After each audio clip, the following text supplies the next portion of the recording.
Assalamualaikum warahmatullahi wabarakatuh. Kami dari kelompok 9 izin mempresentasikan mengenai stimulus overload, perceived stress, dan burnout pada pekerja urban tinjauan melalui perspektif conservation of resource theory.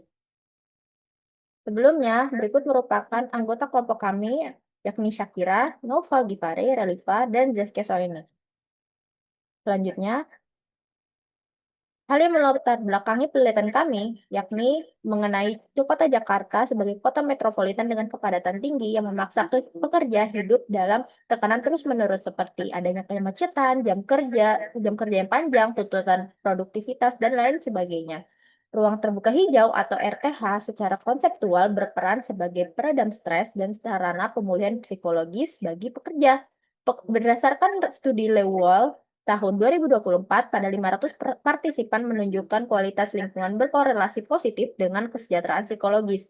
Namun, akses RTH tidak merata karena adanya faktor sosioekonomi dari masyarakatnya.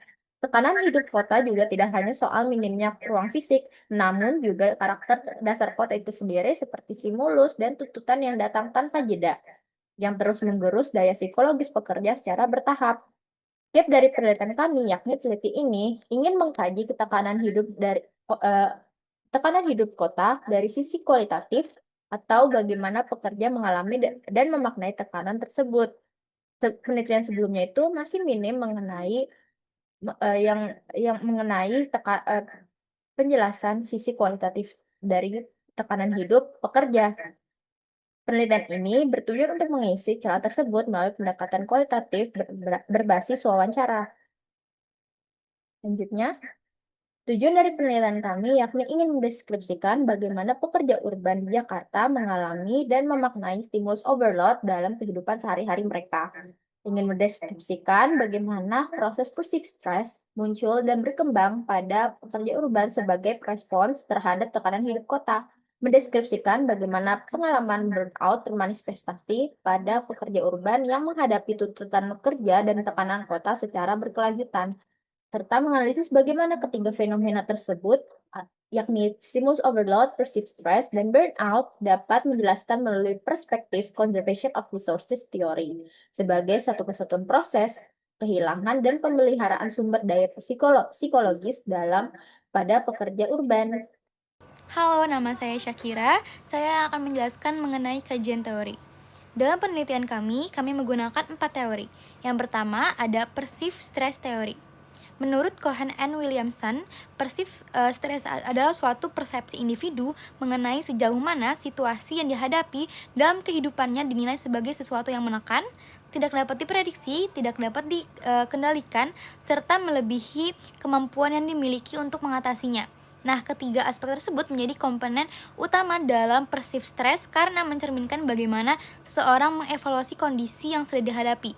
Dengan demikian, perceived stress tidak hanya berkaitan dengan keberadaan suatu peristiwa yang menimbulkan tekanan, tetapi juga dipengaruhi oleh cara individu menilai situasi tersebut berdasarkan pengalaman, kemampuan, dan juga sumber daya yang dimilikinya. Teori yang kedua ada burnout theory. Menurut Maslow, burnout merupakan suatu masalah psikologis yang muncul sebagai respon terhadap stres yang dialami individu akibat tuntutan pekerjaan atau aktivitas yang berlangsung dalam jangka waktu yang lama. Burnout tidak terjadi secara tiba-tiba, melainkan muncul secara bertahap ketika individu terus-menerus menghadapi tekanan yang melebihi sumber daya yang dimilikinya untuk mengatasi masalah tersebut. Nah, kondisi ini umumnya dialami oleh individu yang pekerjaannya melibatkan interaksi intensif dengan orang lain. Namun, seiring perkembangnya penelitian, burnout juga ditemukan pada berbagai profesi maupun aktivitas lain yang memiliki tuntutan tinggi. Nah, oleh karena itu, burnout dipahami sebagai bentuk kelelahan psikologis yang muncul akibat ketidakseimbangan antara tuntutan yang dihadapi dengan kemampuan individu dalam mengatasinya. Yang ketiga ada Conservation of Research Theory. Conservation of Research Theory yang dikemukakan oleh Hopful menjelaskan bahwa setiap individu pada dasarnya berusaha memperoleh, mempertahankan, melindungi, dan mengembangkan sumber daya yang dianggap bernilai. Nah, sumber daya tersebut meliputi objek, kondisi, karakteristik pribadi, dan energi yang mendukung individu dalam menjalankan kehidupannya serta menghadapi berbagai tuntutan lingkungannya. Nah, menurut Hopful, kualitas hidup dan kemampuan individu dalam berfungsi sangat dipengaruhi oleh ketersediaan sumber daya yang dimiliki. Berbeda dengan teori stres yang lebih menekankan pada penilaian subjektif individu terhadap suatu peristiwa, nah COR teori ini tuh memandang bahwa proses stres juga dipengaruhi oleh kondisi lingkungan dan ketersediaan sumber daya yang bersifat objektif.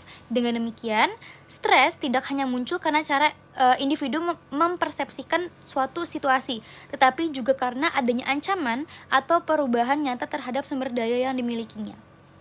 Kemudian, teori yang selanjutnya akan dijelaskan adalah teori stimulus overload, yaitu kondisi ketika individu menerima rangsangan lingkungan seperti informasi, kebisingan, kepadatan, atau interaksi sosial yang melebihi kapasitas pemrosesan kognitifnya secara banyak, cepat, dan terus-menerus.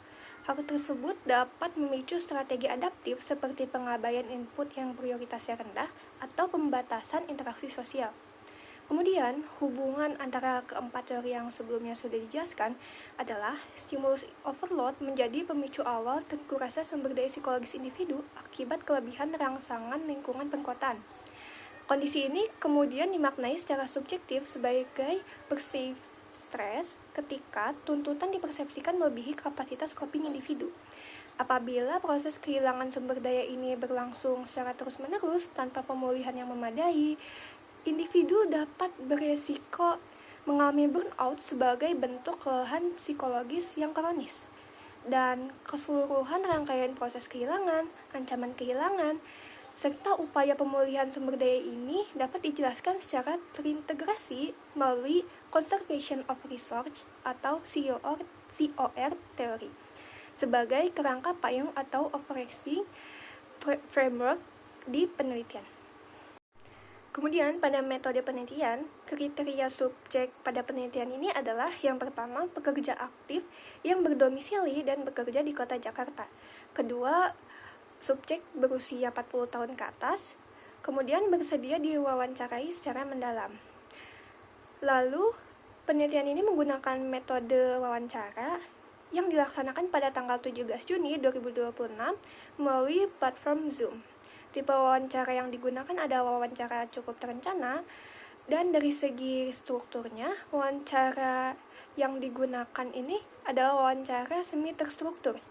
Jenis pertanyaan yang digunakan adalah pertanyaan terbuka, sehingga peneliti dapat menggali lebih dalam informasi mengenai topik pada penelitian ini. Selanjutnya pada proses analisis data, peneliti melakukan 3 tahapan, yaitu reduksi data, penyajian data, dan kesimpulan. Pada proses reduksi data, tahap ini bertujuan untuk menyederhanakan dan mengorganisasi data mentah menjadi informasi yang sistematis dan bermakna. Kemudian pada penyajian data, tahap ini bertujuan untuk mendukung peneliti dalam memahami secara mendalam fenomena penelitian. Kemudian pada tahap terakhir yaitu kesimpulan, pada tahap ini peneliti mempertimbangkan kembali selama penulisan, memeriksa catatan yang diperoleh di lokasi, dan menelaah bersama rekan diskusi untuk memperoleh kesepakatan intersubjektif.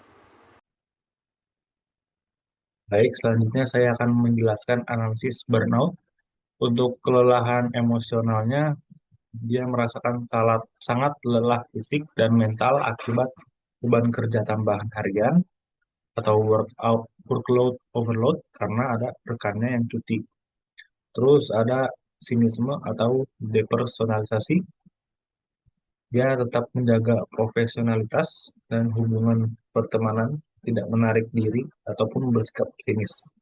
Lalu untuk efikasi profesional, dia sangat yakin pada kapasitas diri, dibangun secara bertahap lewat akumulasi skill, jabatan, dan pendapatan. Simpulannya, bukan true burnout, melainkan kategori overwork atau overextended, yakni berupa lelah secara situasional, namun keterikatan kerja dan efikasinya tetap tinggi. Lanjut ke analisis conservation of resources theory. Untuk kondisi narasumber, energinya terkuras akibat hambatan struktural seperti kemacetan dan tuntutan sosial tempat kerja. Untuk mekanisme loss spiral-nya, yang merasakan lelah harian, menjadi beban pikiran saat istirahat, jadi tidak stabil emosinya, dan membuat hubungan pertemanannya renggang. Biasanya itu diatasi lewat bantuan atasan. Untuk strategi pemulihan, dia istirahat sejenak di sela tugas dan hangout bersama rekan kerja. Untuk respon pertahanan, dia tidak defensif, tidak menolak tugas baru, melainkan memakai regulasi kognitif. Dia tetap tenang dan kerja secara perlahan. Untuk kesimpulannya, hasil penelitian menunjukkan bahwa narasumber mengalami beban stimulus perkotaan yang memicu strategi adaptif, dan kalau berdasarkan Milgram, berupa penentuan prioritas, pelimpahan tanggung jawab, dan pembatasan ekspresi emosi, namun dimaknai positif sebagai manajemen waktu. Stres yang dirasakan konsisten dengan tiga komponen yang dari Cohen dan Williamson, tetapi tergolong tolerable stress karena tingginya decision latitude, sementara dinamika kehilangan dan pemulihan sumber daya sesuai conservation of resources theory berhasil diredam melalui mekanisme resource management yang efektif, sehingga narasumber belum mengalami burnout secara utuh. Hanya dimensi emotional exhaustion yang menonjol, sementara depersonalization rendah dan personal accomplishment yang tinggi, sehingga lebih tepat dikategorikan sebagai profil overwork atau overextended, berdasarkan Letter dan Maslow, ketimbang true burnout, yang menegaskan bahwa tekanan kota tidak serta-merta menghasilkan burnout apabila individu memiliki sumber daya psikologis pelindung yang memadai, sejalan dengan prinsip inti COR teori. Sekian dari kami. Wassalamualaikum warahmatullahi wabarakatuh.